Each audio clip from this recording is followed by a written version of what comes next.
Hello, and welcome to my life.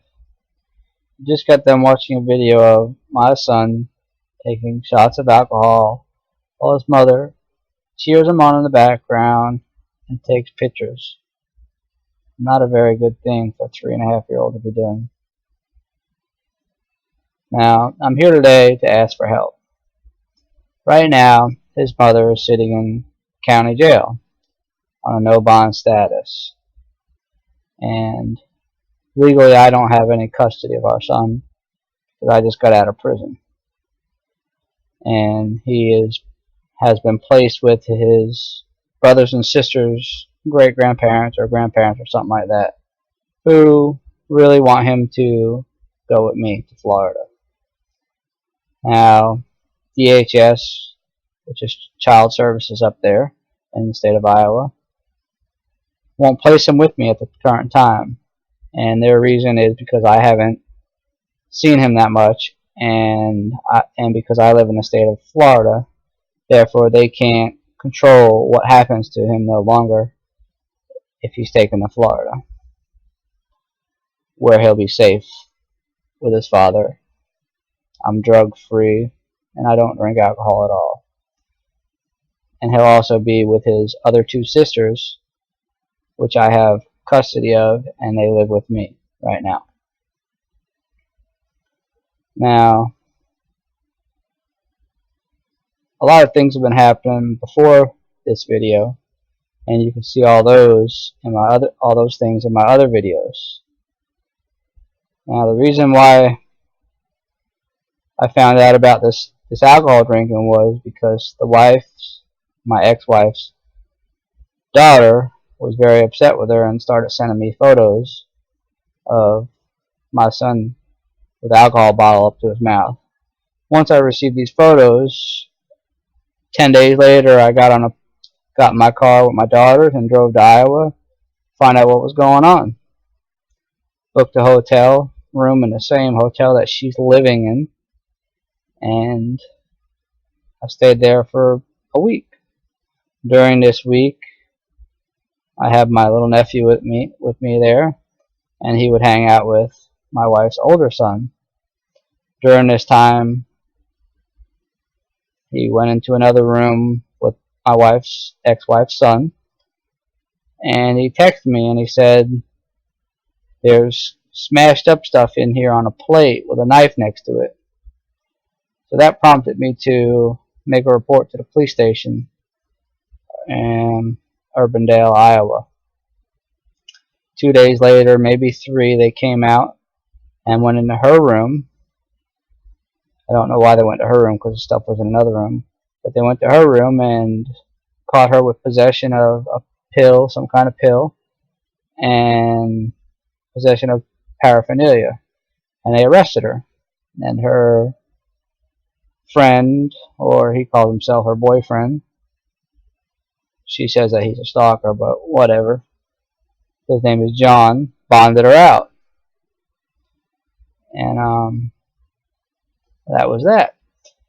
She stopped talking to me after that point in time. Now, before that, I had our son almost every night, taking care of him so she can go out and party and hang out and do whatever she wanted to do. And the night she was arrested for that possession charge, our son was with me, and police called me to bring him back so he can go with his brother and sister's grandparents. So it was a very, very confusing night for me. After that, I didn't get to see him no more through her. I had to go visit him where he was at, which was okay, but not the greatest. Now, at that point in time, I did not have the video you just saw. I didn't get that until I told the other young lady in the video. You hear her, Kaylee. I told her I was leaving Iowa. She wasn't giving me the video because she was kind of upset because my ex-wife wouldn't give her clothes. So this young lady lost all of her clothes, everything she owned, because my ex-wife wouldn't give it to her. And she wanted to hold the video until my ex-wife gave her those clothes, which she never did. So I told her I was leaving Iowa to go home. And she texted me back and said, come and get the video. So whipped my car around, went there and got the video, and discovered that my son was really drinking this alcohol and his mom was cheering him on. So I got home and started loading the video into YouTube, and while I'm sitting there, the police start banging on my door. Okay, so my ex-wife sends the police to my apartment making allegations. The police understood the allegations were pointless, and we explained to them why the allegations were made and showed them the video, and they took action. For the first time in 2 years, the police have actually taken action on something that I showed them or reported to them. It's amazing.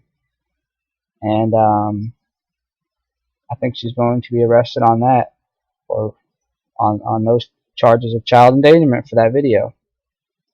Now, as of today, 20th of August, she's been arrested again for violation of probation out of Florida, which I kind of pushed it through. I made a lot of phone calls to make sure it happened. And I'm hoping that they don't let her out right now, because she gets transported to Florida. I believe that Florida will then control what happens to our child, and he needs to be taken to Florida so he's with his father. His only blood relatives are in Florida. There's hardly any in the state of Iowa that are of age. So I'm here today to ask for some help. I either need lawyers, or I need some funding to hire some lawyers to bring little Bradley home. It's got 2 little sisters here, and a whole bunch of other cousins and aunts and uncles and nephews, whatever you want to call it. We're all here in Florida, and I just need help bringing them home.